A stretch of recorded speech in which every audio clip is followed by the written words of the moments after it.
Bonjour à toutes et à tous, c'est Hermès, j'espère que vous allez bien, j'espère que vous avez apprécié la vidéo d'hier. Beaucoup d'abonnements, je vous souhaite la bienvenue, beaucoup de commentaires, j'ai pris plaisir à y répondre dans la quasi-totalité des commentaires qui ont été postés. N'hésitez pas à poster des commentaires si vous avez la moindre question, je les lis tous sans exception et je prends plaisir à y répondre. Merci également à Géo pour sa masterclass d'hier. On était encore plus d'une quarantaine sur un pic de connexion sur sa masterclass sur Ishimoku Kinkoyo. Je vous mettrai le replay dans l'après-midi dans le salon Vidéo des Rois sur le Discord des Rois du Marché. Si vous voulez nous rejoindre pour la dernière semaine du challenge académique, je vous invite à aller directement dans le lien dans la description et à aller chercher ici rejoindre le challenge, un prénom, une adresse mail et vous embarquez avec nous jusqu'à la fin de la semaine.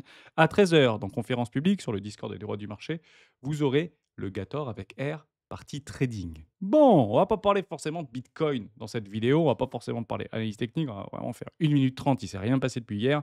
Mais il y a des informations croustillantes, bien plus importantes qu'on doit aborder aujourd'hui. On en parle maintenant.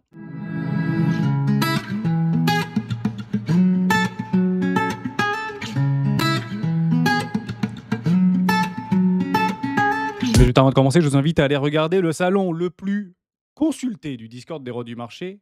Pour ma part, Monsieur Untel nous le partage quotidiennement. C'est le récap des news cryptographiques et je les utilise pour faire les vidéos des rois. Et honnêtement, il y a du gratin sur, sur ces news au niveau de la cryptographie. Enfin, les planètes sont tellement alignées, j'ai envie de pleurer tellement que c'est incroyable ce qu'on est en train de vivre actuellement. Et ça commence à se ressentir notamment sur des mots de tendance. Et on va les regarder juste après, puisque je pense qu'il y a une petite digression, une petite asymétrie entre ce qu'on pense, ce qu'on ressent, ce qu'on anticipe, ce qu'on perçoit et ce qui se passe actuellement sur ces trends de tendance au niveau des mots-clés. On va le regarder à la fin de cette vidéo. Vous avez également l'order flow qui se trouve juste au-dessus. C'est vraiment les deux salons que je regarde le plus souvent, sauf si on me nomme dans le Discord et à ce moment-là, je vous réponds. C'est de ce côté-là. Je pense, comme dans la vidéo d'hier, crash inévitable, correction. On est dans un environnement correctif court terme. Et tant que les grosses baleines ne commencent franchement pas à reprendre le momentum, moi, je n'y vais pas. Et actuellement, les baleineaux sont complètement off. Et c'est les grosses baleines qui tentent de reprendre des petites structures au niveau d'un flux financier. Vous comprenez bien ici que c'est clairement elles qui sont en train de faire la pluie et le beau temps. Donc, on va regarder quelque chose de très simple. Si vous voyez ici cette ligne marron qui continue à augmenter, qui latéralise, qui augmente un peu, qui latéralise, qui augmente, mais le prix stagne, c'est pas bon l'histoire. Je vous le dis en toute franchise, ça risque de craquer. Et c'est exactement ce qui s'était passé là, il y a quelques jours en arrière. Vous avez ici une forte dégradation, très probablement de la manipulation de market making, pourquoi pas, ou des outflows, ou CZ qui est en train de vendre leur Bitcoin, j'en ai pas la moindre idée. Puis derrière, vous avez une augmentation et vous voyez en fait que le prix stagne. Vraiment, hein. Vous avez un nouveau plus haut, divergence entre le price action et ici au niveau des mouvements de volatilité des grosses baleines par rapport à des achats principalement spot ou des ventes, divergence ici et crash. Et en fait, il faut tout simplement, sur tout ce que vous utilisez comme indicateur technique, que ce soit des indicateurs de sentiment, que ce soit des indicateurs de volume, que ce soit des indicateurs RSI, des oscillateurs, tout ce que vous voulez, essayez de trouver des divergences. Franchement, je vous le dis, c'est ce qui fonctionne le mieux en fait. Parce que la seule divergence qu'on a et qui clairement est palpable dans chacun d'entre nous, c'est une divergence psychologique. C'est ça qui nous titille. À chaque fois qu'on essaye de voir quelque chose, qu'on commence à ah, ça va partir, ça va venir, on se fait arracher, on se fait stopper. Ah, c'est vraiment pénible quand même l'histoire. Bon, bah, vous avez compris qu'on va chercher ces petites divergences-là. Donc, si vous avez une divergence émotionnelle, vous voyez le prix et vous, ça commence un petit peu à vous titiller, mais que tout va dans le bon sens, c'est bon. Mais si on voit que ça va pas dans le bon sens, vous comprenez bien que c'est que votre esprit qui vous joue des tours. Côté Bitcoin, on est toujours sur cette moyenne mobile 50 périodes. C'est une envergure institutionnelle. Je vous le dis, cette moyenne mobile 50 périodes, quel que soit le time frame que vous utilisez, horaire, 4 heures, daily, hebdomadaire, mensuel, trimestriel, c'est franchement une piqûre de Red Bull dans des algorithmes institutionnels. Donc il faut vraiment la suivre, en fait, cette moyenne mobile, et elle semble plutôt bien se tenir. Et c'est clairement cette moyenne mobile qui renverse un petit peu le sentiment. Regardez précédemment ce qui s'était passé. On vient ici faire une dégradation après un nouveau plus haut, découverte de prix. Derrière, on vient pile chercher la trendline au niveau de cette moyenne mobile dynamique. Et derrière, whop, on passe en dessous. Et c'est ici que le sentiment il switch. C'est pas là que le sentiment il switch. Le sentiment il switch ici. Et vous voyez qu'on est très proche d'un bottom en réalité avant de faire un nouveau plus haut. Bon, après, on ne connaît pas la suite. Déjà, d'essayer de prédire un mouvement, c'est bien. Prédire 3 mouvements, c'est impossible. Vous y conviendrez. Donc, c'est exactement ce que j'attends actuellement. S'il y a des divergences au niveau des inflows, s'il y a des divergences au niveau de la pression acheteuse, notamment du côté spot sur nos order flow par rapport aux whales. Et bah, je pense qu'on irait chercher un tout petit peu plus bas pour tout simplement faire switch le sentiment. C'est à ce moment-là, très précisément, que lorsque le sentiment switch, le bottom de range peut éventuellement être trouvé. Je vous explique aussi une bonne petite méthodologie, c'est très simple. Ces trendlines haussières sont censées être vendues. Évidemment, en fait, les vendeurs à découvert, c'est une fractale que j'utilise depuis des années maintenant. On achète des trendlines baissières et on vend des trendlines haussières. C'est aussi simple que ça. On achète des trendlines baissières et on vend des trendlines haussières. Trendline haussière, on vend. Trendline haussière, on vend. Trendline, bon, on n'a pas réussi à l'acheter, malheureusement. Et on achète les pullbacks. Regardez, vous voyez cette trendline qui a été constituée par rapport à des tags, par rapport à des points bas et des points hauts. Très exactement ici. Les trendlines baissières, on les achète. Et vous avez exactement le même canal qu'on voit pas ici, mais je peux peut-être éventuellement essayer de vous le retrouver. Le cas, voilà. Les trendlines baissières, on les achète. Les trendlines baissières, on les achète après breakout. Donc actuellement, on est sur quoi?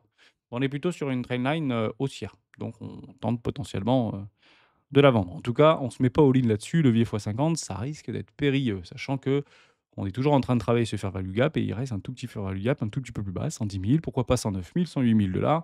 Et si vous vous posez la moindre question, c'est extrêmement simple. Prenez vos Fibos. En fait, les Fibos, c'est juste formidable. Je vais peut-être aller sur une autre charte un peu plus sympathique. Est-ce que j'ai une charte un peu plus belle? J'ai rien ici? C'est une très bonne question.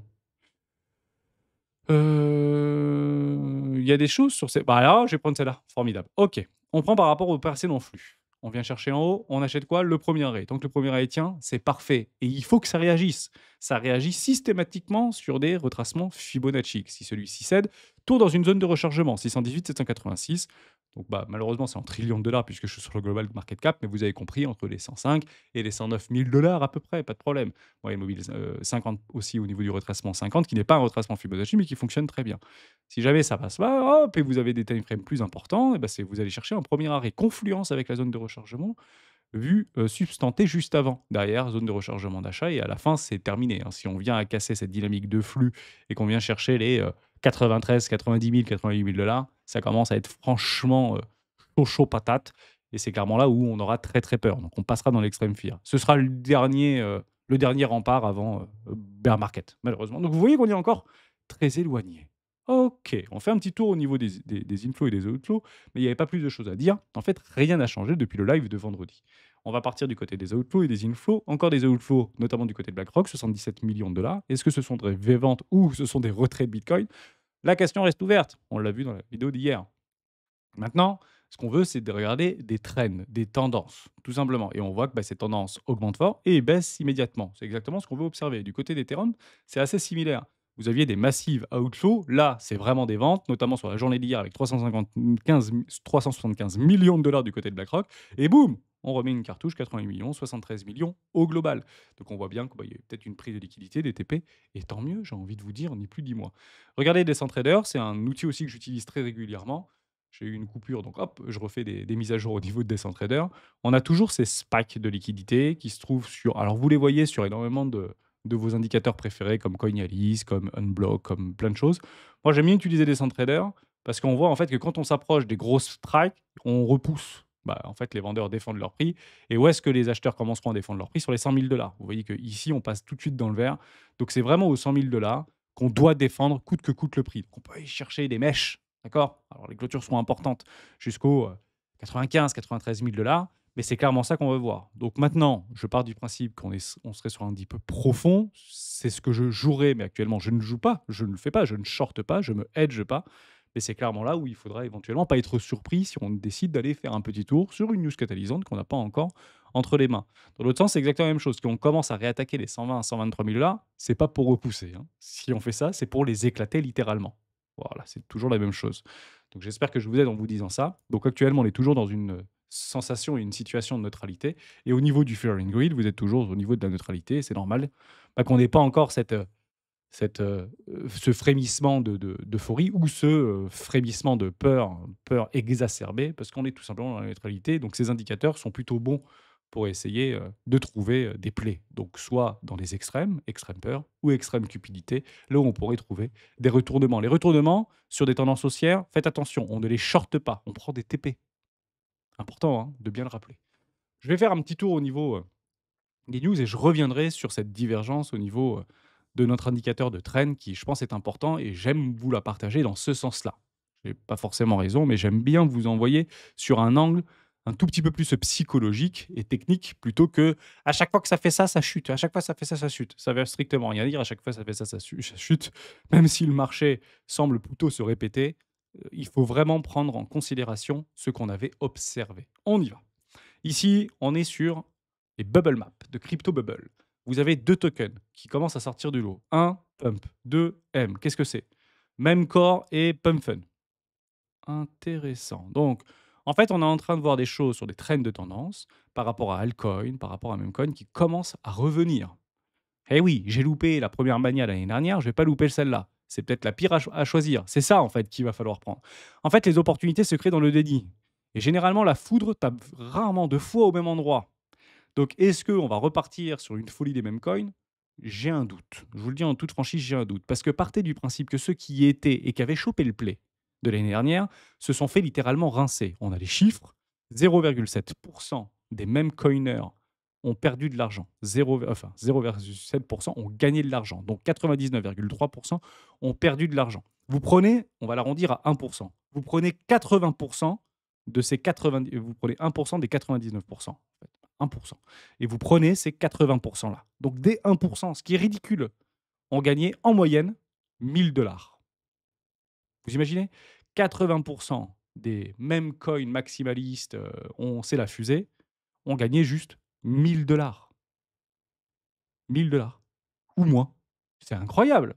Donc vous comprenez bien que c'est une toute petite partie qui ont gagné des dizaines de millions de dollars et qui potentiellement, c'était du délit d'initié, c'était tout ce que vous voulez, mais personne de façon arbitraire ou l'exception confirme la règle, a réellement réussi à changer sa vie grâce au même coin. Donc, partez du principe que ceux qui y étaient ne reviendront très probablement pas, ils se sont fait rincer, et ceux qui ont loupé le train, malheureusement, ils ont loupé le train. Donc, je suis assez borné là-dessus, mais j'ai quand même un doute par rapport à ce qui pourrait éventuellement se réveiller dans les prochaines semaines si all season il y a. Je ne pense pas que ça passerait clairement du côté des mêmes coins. Par contre, ça pourrait passer du côté des nouveaux mêmes coins, comme Pump Fun par exemple, puisque personne n'en veut. Et ceux qui n'y étaient pas, enfin ceux qui étaient là l'année dernière sur les mêmes coins, n'étaient pas sur Pump parce que ça n'existait pas. Vous avez compris le cheminement? Donc allez là où ça brille, allez là où il commence à avoir du flux, allez là où les gens vont pouvoir se concentrer pour pouvoir être l'exit liquidity des personnes qui sont en train de manipuler ce marché. Et donc vous n'avez pas d'autre choix que si vous voulez aller jouer les mêmes coins, vous n'allez pas jouer les mêmes coins de l'année dernière. Vous allez jouer les mêmes coins qui viennent, je dis bien, juste d'arriver, comme nos crypto-actifs préférés. Maintenant que ça c'est dit, on repartira juste après parce que ça me donnerait une transition par rapport à ma trend. Ici, au niveau de Trunk Fight Fund, on va le regarder ici. Est-ce que j'ai des informations? On va commencer par là. 3 millions d'USDT envolés en quelques secondes. Un investisseur se fait piéger par un lien phishing validant la transaction qui a validé presque entièrement son portefeuille. C'est du récurrent. Donc ça, c'est un point qu'il faut franchement, je vous le dis, prendre en considération par rapport à une potentielle adoption. Si on continue à avoir des choses comme ça, qu'il n'y a pas de backpass, de coupe-circuit, de garantie, de sécurité, de tout ce que vous voulez, et c'est trop difficile de pouvoir se protéger par rapport à ce type de hacking, il n'y aura pas d'adoption. Voilà. Parce qu'en fait, la majorité ou la nouvelle majorité viendra quand, franchement, il y aura le tapis rouge. Et je vous le dis en regardant encore ces news-là, et c'est encore arrivé dans le Discord la semaine dernière, tant que ça arrivera, tant qu'il y aura des phishing, des hacks qui sont assez faciles en fait à mettre en œuvre, malheureusement, le tapis rouge ne sera pas libéré pour pouvoir accueillir une adoption massive. C'est con, mais c'est comme ça. On ne peut pas faire autrement. Personne n'irait mettre un doigt de pied avec des centaines de millions de dollars s'ils ne sont pas sûrs à 100% qu'ils sont ultra edgés, ultra safe. Et aujourd'hui, le seul mécanisme ou produit structuré qui rend les gens assez safe, ce sont les ETF. Et actuellement, il existe 2 et 3 ETF.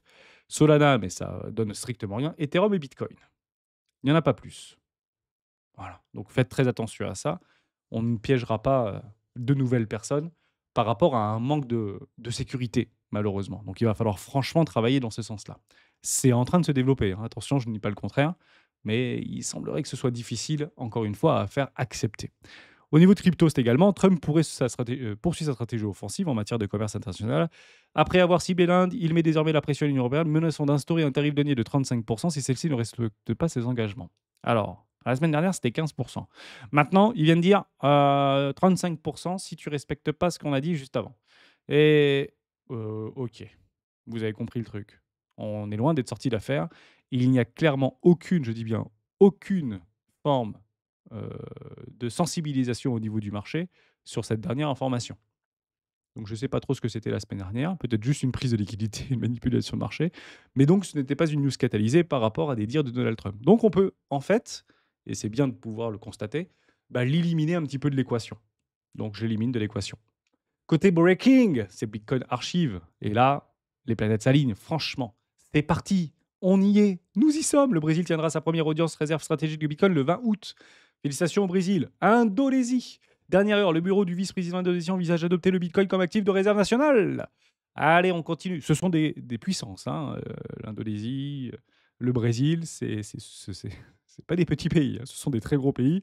Ça y est, on a lancé le truc. On va avoir quelques semaines, quelques mois à commencer à faire des coudes pour essayer de voir qui mettra en place sa première réserve stratégique, etc., après le Salvador et après d'autres pays, notamment en Centrafrique et autres.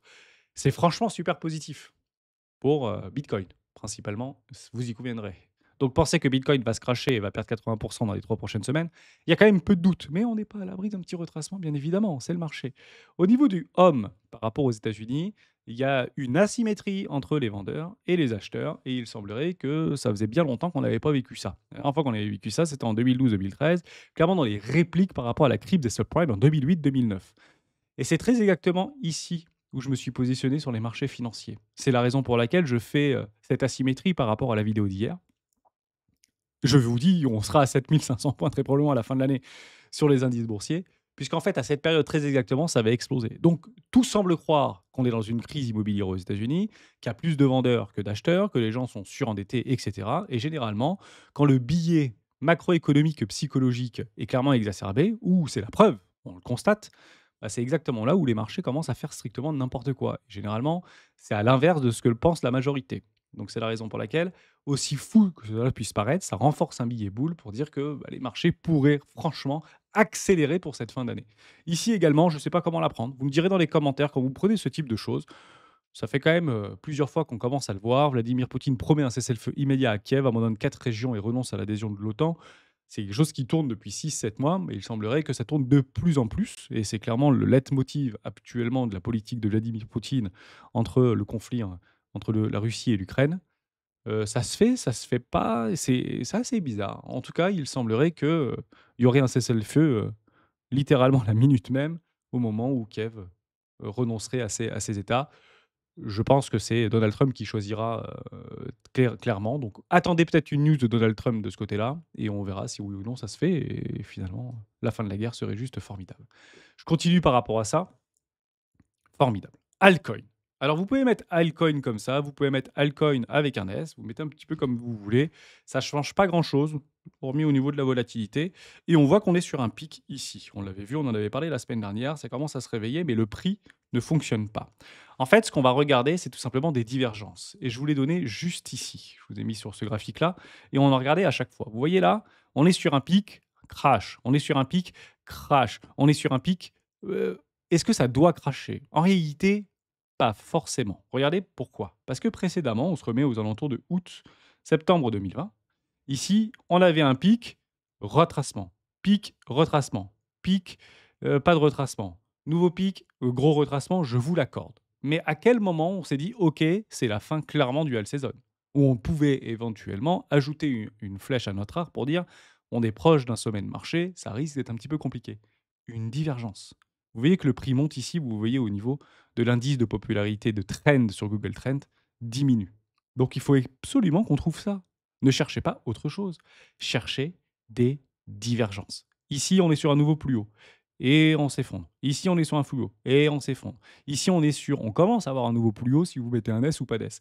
Et ici, bah, on est en train de ranger et voir, on est en train de créer des magnifiques structures en W weekly et franchement, ça s'achète les rois de pique. Et en fait, on attendra tout simplement ça, potentiellement des divergences. Si on fait vraiment un nouveau plus haut et que le prix n'accélère pas et continue à se dégrader, là, vous aurez la divergence et le all season sera très probablement annulé, comme dans la vidéo de la semaine dernière. Mais si on explose et que d'un coup on fait des explosions haussières. C'est juste formidable. Des explosions haussières, on en a quand même pas mal sur pas mal de nos cryptoactifs préférés, dont une que j'ai littéralement, pardon, loupée.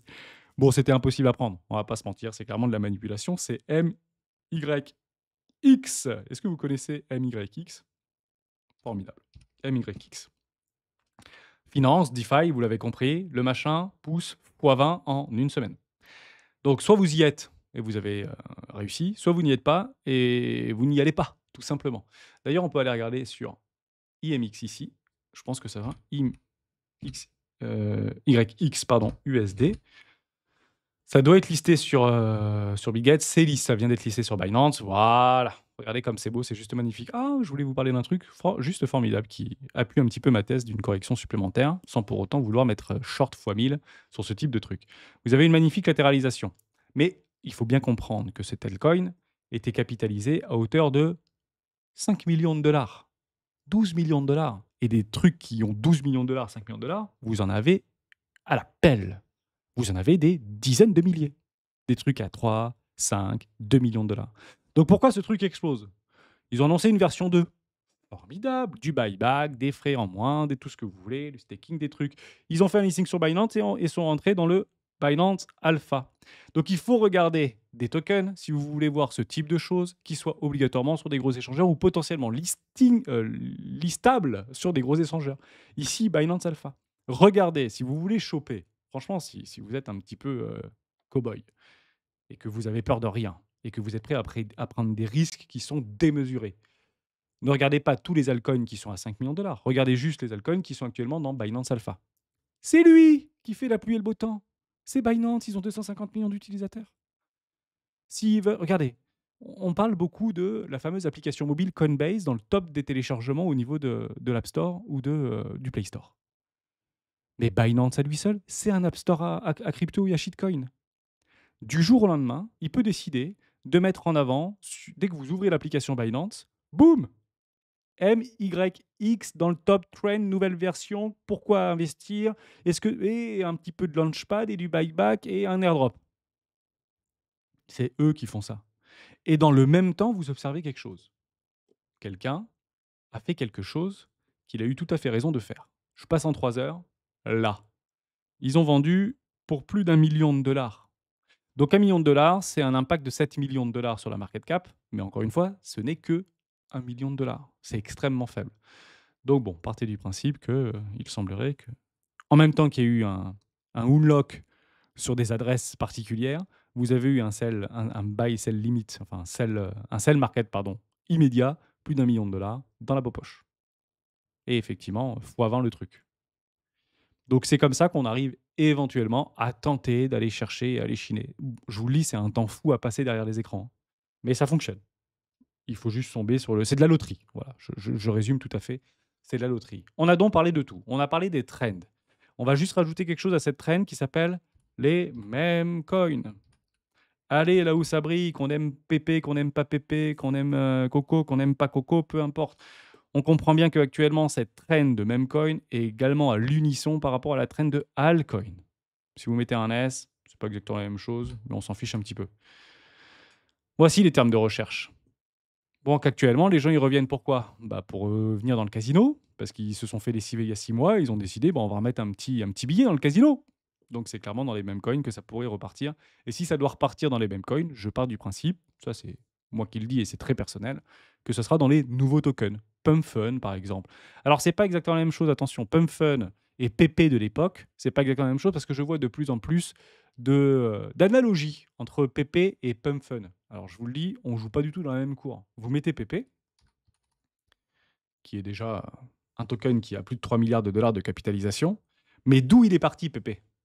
PP, il est parti d'une capitalisation à 250 millions de dollars, voire rien en fait, hein. Il est parti de zéro, puis ça a fait un bon boom formidable, enfin très très bien. PP, pas de problème, je n'y suis pas personnellement. 500 millions de dollars. Là, vous commencez avec Pump, un truc qui est capitalisé plus que PP. Donc regardez bien au niveau de l'écosystème Solana et Pump, si oui ou non, ça commence à germer. Ça peut clairement être un bon coup, je vous le dis franchement, mais ce sera clairement de la dégène, hein. Si vous voulez faire des coefficients multiplicateurs là-dessus, ça va être difficile, mais complètement possible. Pourquoi? Bah, parce qu'en fait, il y a tous les ingrédients. Memcoin repart, Alcoin repart. Et qui repart également? On descend un petit peu, on descend encore un petit peu. Solana, Solana Alcoin. Voilà, ce sont des records. Donc actuellement, on a les yeux sur l'écosystème Solana, sur Alcoin et sur Memcoin. Est-ce que ça veut dire que c'est un piège? Est-ce que ça c'est toujours la même chose. Ça peut être un piège, mais c'est là où ça bouge, mais c'est là où ça brille, hein. Ça brille pas sur le Cosmos Hub actuellement, jusqu'à preuve du contraire, et ça brille pas sur Avax ou sur Polkadot ou sur Ada Cardano. Même si son fondateur peut nous expliquer qu'il est mieux que Bitcoin. Je finis sur un dernier truc. C'est une petite fractale que j'ai repérée par rapport à un indicateur que j'avais récupéré il y a plusieurs années en arrière. Ça se trouve ici. Vous voyez là? On va aller sur Bitcoin et on finira cette vidéo là-dessus. 25 minutes? Ah, c'est bien. On tient le truc. Vous allez vous mettre en daily. On va se mettre en hebdomadaire, au daily. Daily, c'est pas mal. Et en fait, j'ai repéré un truc. Si on est un petit peu retail, on est un petit peu chaud, on a tendance à plus facilement appuyer sur le bouton sur les contrats futurs x10. C'est simple, c'est rond, c'est beau, et c'est clairement ce qu'on cherche à faire dans notre inconscient collectif. Si vous investissez dans un petit memcoin, si vous investissez dans un petit shitcoin, si vous investissez dans un petit altcoin, si vous avez investissé dans une crypto pépite, si vous en fait, dans l'inconscient collectif, c'est x10, vrai ou faux? Dites-le moi dans les commentaires. Est-ce que vous êtes plutôt x2, plutôt x3, plutôt x5, plutôt x10 si vous faites du trading futur ou sur marge? Vous comprenez bien que l'objectif pour vous, c'est de faire x10. Donc x10 est rentré dans notre inconscient. Et donc j'ai un petit outil qui permet ici de voir où sont positionnés par rapport à l'action de prix les leviers x10. Donc je prends les latéralisations. Là où généralement le retail se positionne le plus facilement, c'est dans des POC de liquidité, généralement en plein milieu d'un range. Et vous allez chercher la même réciprocité sur le x10. Donc actuellement, on comprend bien qu'on est plus bullish que bearish, donc il y a plus d'acheteurs que de vendeurs. Donc s'il faut aller chercher la liquidité, je pense qu'on ira d'abord la chercher au sud plutôt qu'au nord. Mais vous avez exactement la même réciprocité ici. Et vous voyez que vous avez un objectif de ratio de 1 pour 1, parfaitement linéaire, 130 000 $, ou ici, les 108 000, 107 000 $. Et si vous regardez ces latéralisations, c'est très constant et très souvent qu'on vient les chercher. Vous avez exactement la même chose ici. Ah pardon, on va faire des jolis traits, ça va être mieux. Ici, un beau trait, on vient exactement chercher la liquidité des vendeurs à découvert qui se trouvait dans cette latéralisation. Vous prenez exactement les mêmes choses par rapport à ce play-là, et ce play-là nous donne très exactement ce play-là. Je ne sais pas trop où est-ce qu'ils étaient au niveau des, au niveau des trucs. Ouais, je pense que c'est pas trop mal ici. Bon, vous voyez qu'on vient, je pense, pile chercher le levier x10 ou un agrément de levier x10, un agrégat de levier x10 sur un déséquilibre de marché. Et on peut faire la même chose à chaque fois. Ici, vous avez des latéralisations.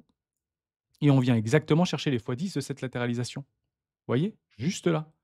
Vous avez ici des leviers x10 par rapport à des vendeurs à découvert, vous les mettez ici, et on vient, poum, en un seul coup les péter. Et après, ça latéralise, bon, c'est plutôt sympa. Vous avez exactement la même chose ici. On vient très exactement dans cette latéralisation, chercher quoi? Les trucs qui sont plus bas.